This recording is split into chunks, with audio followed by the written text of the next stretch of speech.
Well, congratulations. You have finished pretty much the Quinn book, Building the Bridge as We Walk on It.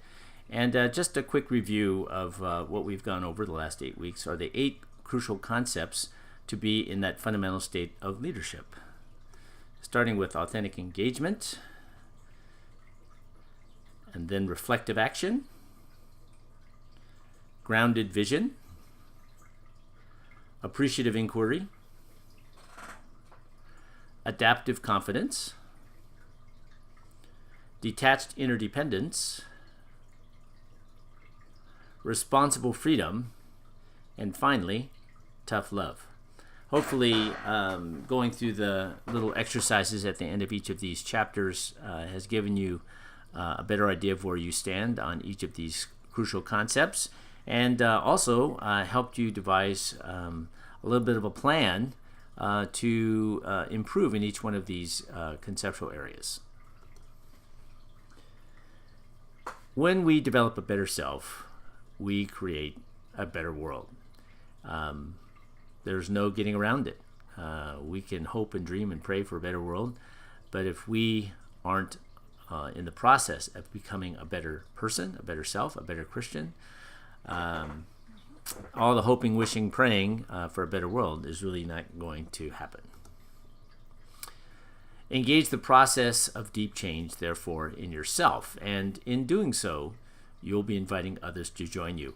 I hope you really pick that up, that if you really engage in the process of deep change yourself, even if no one else is paying attention, no one else knows, but you're dedicated to this deep change process happening in yourself, it'll kind of make you magnetic. It will attract people to you who are seeing and sensing kind of positive changes in a direction that they also kind of instinctively want to go as well.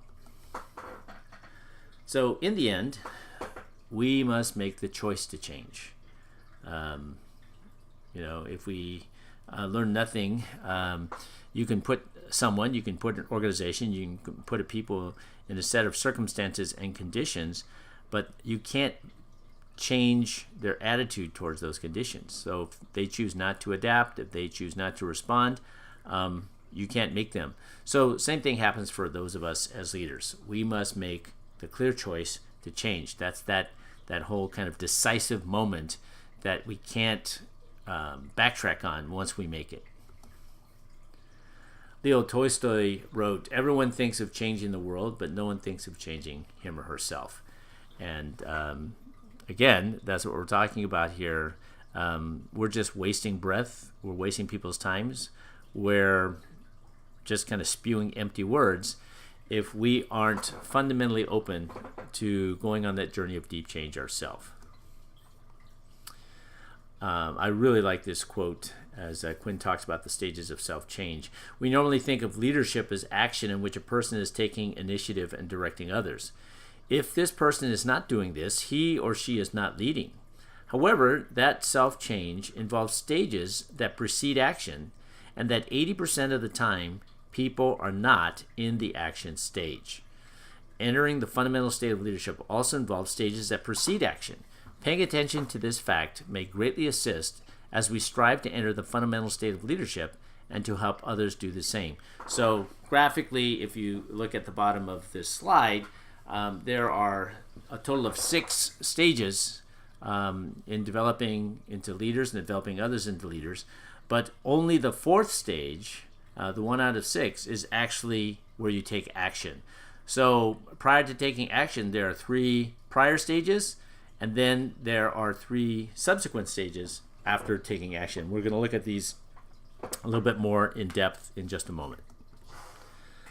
Organizations tend to stay in the same normal state as the people who run them. So in other words,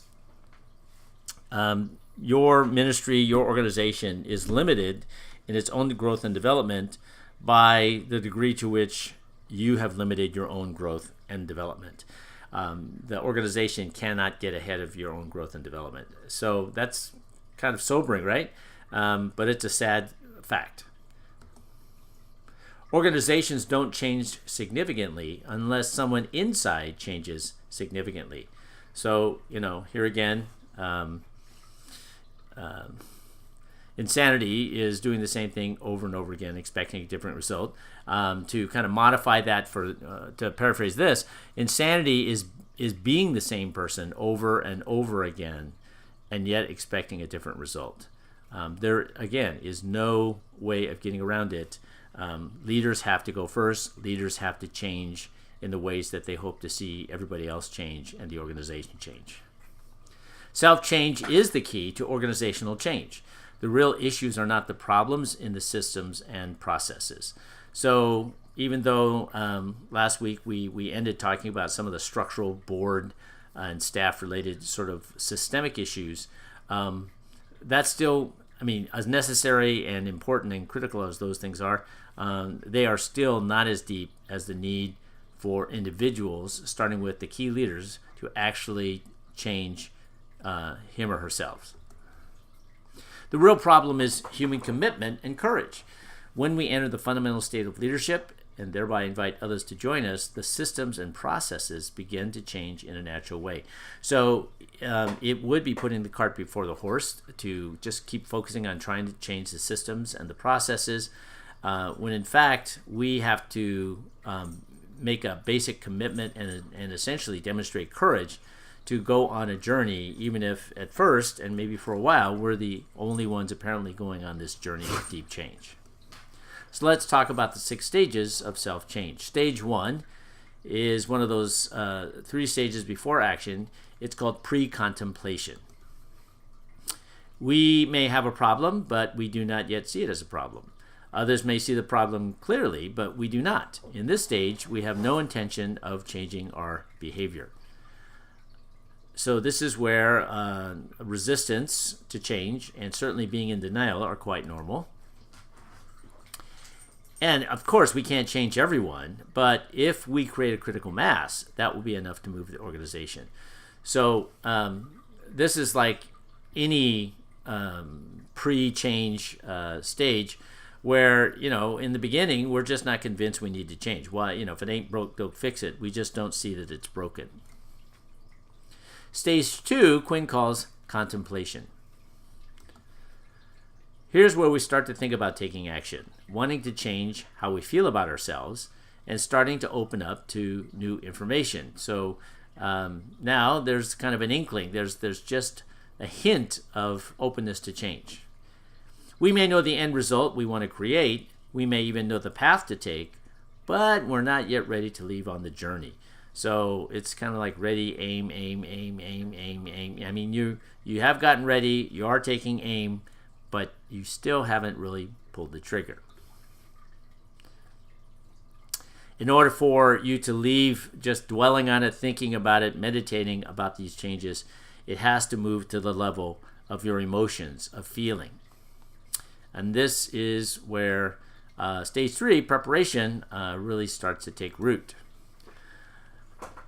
So we're planning to take action within a month, right? There's definitely a timeliness to this. We have commitment and readiness, but there's also still a great sense of ambivalence. But we begin to make final preparations to begin the journey. So we clearly see where we are on the map, but we also now are preparing to leave where we are to get to the next place. We have already made some changes. For one, we're no longer denying that change is needed, and yet we're still not quite ready to actually get on the road. So now there has to be a clear movement towards commitment. Like there's no turning back. This leads to the 1 action stage of the 6, surprise, surprise, called action. So we start engaging in new patterns of visible behavior, which people actually over time begin to see. And it's crucial to get or give support at this time because, one, you may not even really feel like it's making a difference or that people can see a difference. And sometimes it's great to actually have feedback or to be able to be a source of feedback to other people. Or we may think we're actually taking action when to a lot of other people, we're still kind of stuck in the same place. Here's where information and self-evaluation are less important than social liberation and commitment. So less about kind of the formal organizational feedback loops and more about having that freedom within the group and with God's blessing to go and explore this bridge as you're walking across it.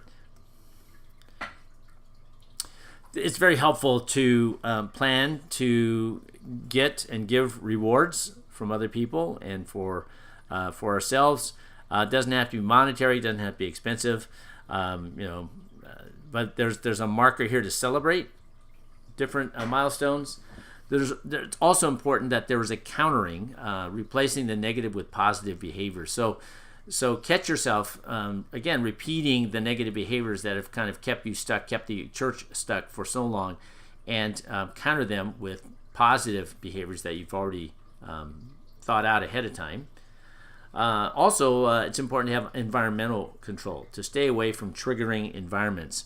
So that may mean certain people that just kind of trigger all the worst parts of you and make you more fear-based than faith-based. At some point, you may need to disengage from them. Same thing with maybe possibly even the ministry itself, the church itself. It may just be the wrong kind of environment for you to grow and thrive. And it certainly helps a lot for you to develop relationships with people who are willing and they know you enough and are courageous enough to tell you more what they really see, rather than always be kind of stuck with your own blind spots. Stage 5 is called maintenance. So this is where our commitment to change is ongoing, right? So not that we took action and then we're fine. There's a time, and this is kind of the routinization phase.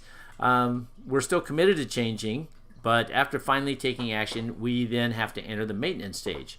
And now we must consolidate and use all the self-discoveries that we made in earlier stages. So rather than always breaking new ground, it's like, well, what do I plant in the ground that I broke? And finally, stage 6, termination. You're fired. Not really. By now, the old behavior is no longer a temptation because we've lost all desire for the negative pattern. So we have confidence that we won't relapse. We've achieved victory over self. So we've been down this road long enough. We've been practicing these new disciplines, this new sense of self for a long enough time with enough feedback that we're pretty sure there's no going back. Like that bridge that we built to walk over, we've basically burned it. Now, if relapse is truly an issue, as it is quite often, we must stay in the maintenance stage. Okay? So don't move to kind of this place of termination if you need that kind of healthy tension, the healthy expectation from the group, from yourself, from God, because otherwise you kind of know in your heart of hearts that you're going to relapse and go back to the normal state. For leaders here, relapse is a huge problem. And this is where it really might help if you get an executive coach. Again, it's easy to swing away over time into entropy, right? Going back to the first 7 chapters of the book. So even though things used to be running great and clear and purpose-driven, over time things get kind of messy and fuzzy, and entropy takes over. And so this is where having an outsider who has kind of fresh eyes and ears as a coach, and it doesn't have to be a paid one, can really pay dividends. So again, the wisdom for developing other leaders. In developing leaders, we need to move away from problem solving toward purpose finding. We need to help people identify their strengths, and we need to help them hold a compelling picture of a better future. Now, if that doesn't sum up everything that we've been learning here from Quinn this quarter, I don't know what else will. Okay, so if you're a designated leader, your primary job is not to solve problems. It's to give meaning, right, and purpose. And it's not to do everything so that other people don't do anything, but it's to help people know what their strengths are, and then they are drawn by this compelling, better picture of a better future that we paint for them. Let me read this quote again to end. We normally think of leadership as action in which a person is taking initiative and directing others. If this person is not doing this, he or she is not leading. Recall, however, that self-change involves stages that precede action, and that 80% of the time people are not in the action stage. Entering the fundamental state of leadership also involves stages that precede action. Paying attention to this fact may greatly assist as we strive to enter the fundamental state of leadership and help others do the same. So, lesson here, big takeaway, I think, from the entire Quinn book is don't mistake activity, right, as this kind of action stage. There are 3 stages prior to taking any action to pursue deep change. Pre-contemplation, contemplation, preparation. I mean, are you spending the time with your key people? And I would say in a little bit lesser degree, but still very much like this, with the congregation, where you're making them thoughtful. Like, do we have a problem? What is the problem? Why is this a problem? What does God think about this? And then the whole contemplation, could God be calling us to go on a journey as a church, as individuals, to actually address this problem, this adaptive challenge? And then, before, again, taking action, you lead them through a preparation stage. Like, what are we going to need to be about? How do we have to train? What do we need to take forward with us? Then you finally get to the action phase. But that doesn't last forever. Hopefully, as you go around that circle of transformation, you do hit that routinization, maintenance sets in, and now you're kind of running things based on these new insights and values. And at some point, even that must come to an end. And then I think it's quite possible that God will start you all over again. I hope you've really gotten a lot out of working through the Quinn book. Again, I can't recommend his approach more highly than I already have. I didn't have this when I was learning to be this kind of leader. But looking back, now that I've read Deep Change and his Building the Bridge book, I recognize all of these component parts. So I just really want to encourage you in the strongest possible way to go on that journey of personal transformation, of deep change, led by this compelling sense of purpose and call that goes far beyond just the ordinary and the everyday.